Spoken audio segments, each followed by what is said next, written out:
नमस्कार, जय हिंद। आप सभी का स्वागत है। शुरुआत करना चाहेंगे एक बहुत ही मोटिवेशनल और शायद एक इंस्पिरेशनल पोयम से। सुनिएगा। छिप छिप अश्रु बहाने वालों, मोती व्यर्थ लुटाने वालों, कुछ सपनों के मर जाने से जीवन नहीं मरा करता है।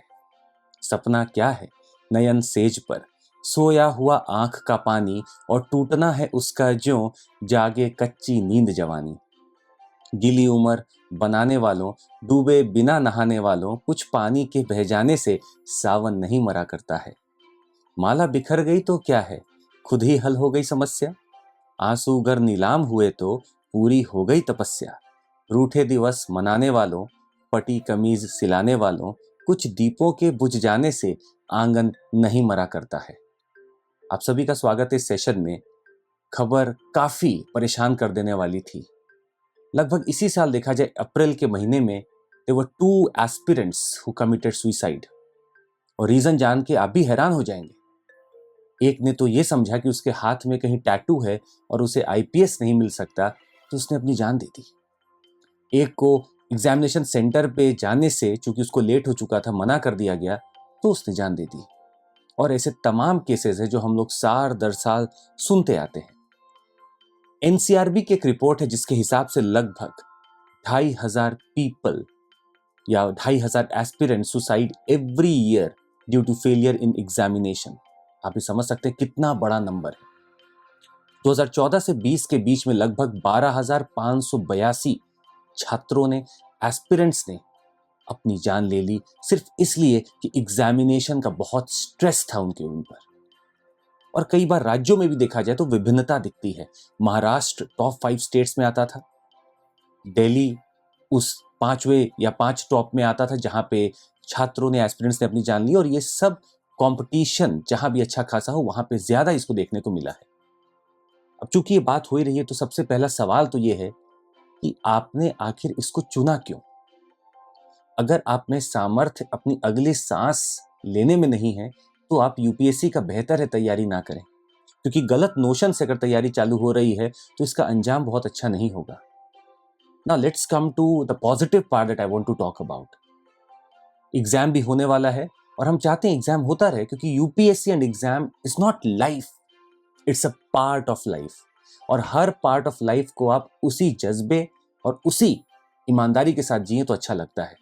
आपके बहुत सारे फेजेस आते हैं लाइफ में, एग्जाम भी एक वही फेज है, शादी भी एक फेज है, आगे की जीवनी भी एक फेज है, एग्जाम भी वैसे ही एक फेज है जहां पे आपको अपनी पूरी जोर और पूरे फोर्स के साथ पढ़ना चाहिए।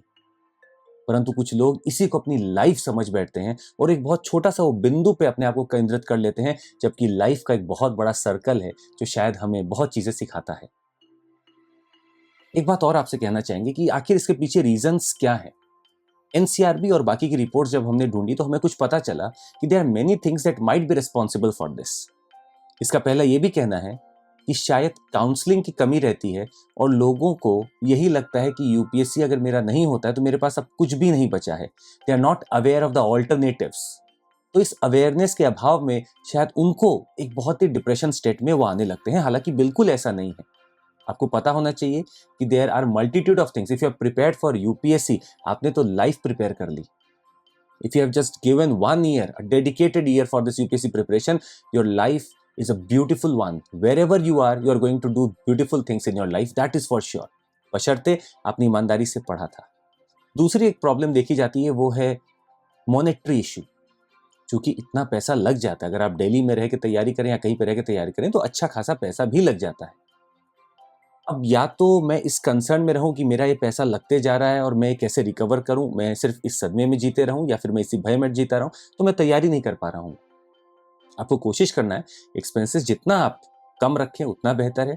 जितना आपको लगता है अफोर्डेबल है आप उतने पे ही ध्यान दें। और रही बात कि कोर्स करना है या कैसे करना है, आप सब चाहें तो आप गाइडेंस लेते हुए भी अपने आप को प्रेरित रख सकते हैं और कर भी सकते हैं।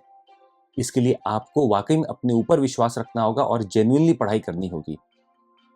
तीसरा यहाँ रोल देखा जाता है कि हमारे समाज ने ही एक्चुअली इस एग्जाम को एक बहुत अलग लेवल पे बना दिया। हमारे समाज ने इसको एक अलग दर्जा दे दिया और बाकी चीज़ों को एक अलग दर्जा दे दिया, जो कि वाकई में एक ब्रिटिश लेगेसी है जो कि फॉलो होते आ रही है। क्लियर रहिए अपने मन में, ऐसा कुछ भी नहीं है। आपका जो जन्म हुआ है वो सिर्फ एक बेहतरीन पर्पस के लिए हुआ है। वो बेहतरीन पर्पस हो सकता है आईएएस से आईपीएस बनने के बाद हो या फिर कुछ और बनने के बाद हो, पर बेहतरीन पर्पस ये है कि हर श्वास में, हर सांस में आपने दूसरों की ही मदद की। यही सबसे बड़ा पर्पस है लाइफ का। तो कई बार मार्क्स को लोग समाज में इंटरट्वाइन कर देते हैं रिजल्ट के साथ, अचीवमेंट के साथ। ऐसा बिल्कुल भी नहीं होना चाहिए। समाज में इन लोगों को समझना चाहिए कि ठीक है, ये एक पार्ट ऑफ लाइफ है। आपने एग्जाम दिया, कितने लोग तो सोचते ही नहीं, आपने एग्जाम दिया और कम से कम आपने उसको फेस किया है, and be happy about it कि आप जेन्युइन थे अपने प्रिपरेशन में। एक चीज यहाँ पे, एक रोल का भी हम डिस्कस करना चाहेंगे। I think we as educators also have enormous role here. आप सिर्फ पढ़ें ये ज़रूरी नहीं है, आप सही दिशा में पढ़ें ये भी ज़रूरी है, और दूसरा आप जुड़े रहें। आपको छोटी से छोटी दिक्कत हो तो आप तुरंत अप्रोच करें। अगर आपको लगता है कि मुझे कहीं से मैं बहुत परेशान चल रहा हूँ या फिर मेरा हल नहीं निकल पा रहा, तो आप तुरंत अप्रोच करें। And I think I would take pride here, we at Unacademy would take pride here कि हम लोग जुड़ना चाहते हैं आपसे। अगर आपको कभी भी ऐसा कोई कष्ट लगे या कभी भी लगे कि मेरी तैयारी ठीक से नहीं हो पा रही है, मैं परेशान हूँ, आप डिस्कस करें।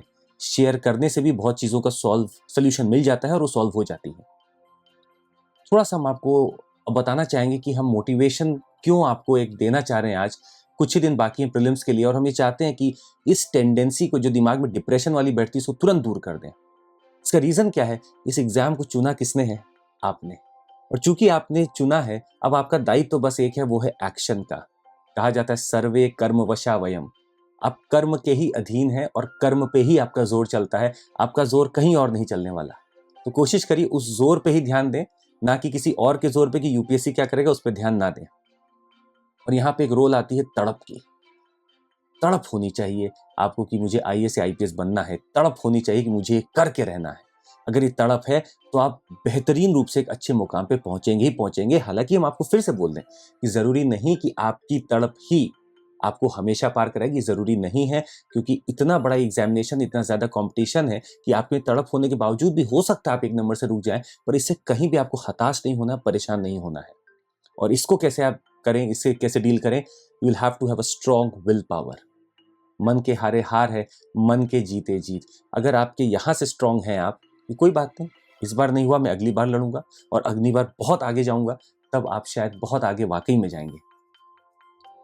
कैसा बनना है आपको, इसके ऊपर भी थोड़ा सा हम विचार करना चाहेंगे और कुछ बोलना चाहेंगे आपके लिए।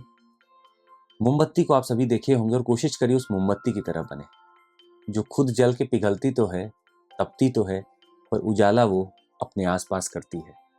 अगर आप इस मुकाम पे भी पहुंच चुके हैं कि while preparation you have developed such an attitude that you have become that candle and that may light others life, इससे बड़ा और कोई अचीवमेंट नहीं है इस लाइफ का। इसमें एक चीज और जोड़ना चाहेंगे, पैर की मोच और छोटी सोच हमें आगे बढ़ने नहीं देती। टूटी कलम, औरों से जलन, खुद का भाग्य लिखने नहीं देती। तो इन दो चीजों से दूर रहिए। सोच बहुत बड़ी होनी चाहिए, छोटी सोच कभी मत रखिए। सोच बड़ी रखिए, पर जब हम चालू करेंगे अपना स्टेप लेना, वो बहुत छोटा स्टेप होगा। और दूसरों से जलन रख के, दूसरों को देखकर कभी मत जिया करिए कि वो अगर बन गया है उसकी ये स्टोरी है।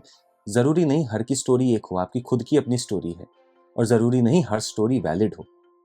कोशिश करिए जो आपने जेन्युइनली देखा है लाइफ में, जो स्ट्रगल देखा है, उसके हिसाब से ही आप चलें। किसी और को फॉलो करने की कोई ज़रूरत नहीं है। हाँ, गाइडेंस इसलिए हम बोल रहे हैं क्योंकि आपको अगर 100 चीज़ पता होगी मुझे पढ़नी है, शायद वो गाइडेंस कम करके प्रेशर आपके ऊपर बोलेगी कि बस ये 30-40 चीज़ पढ़ लो, इसमें भी काम हो जाएगा। ये बस गाइडेंस की ज़रूरत होती है और इसमें कोई ऐसा ज़रूरत नहीं। अगला सवाल मन में आपके ये भी कई बार आता होगा, क्या मैं कर पाऊंगा?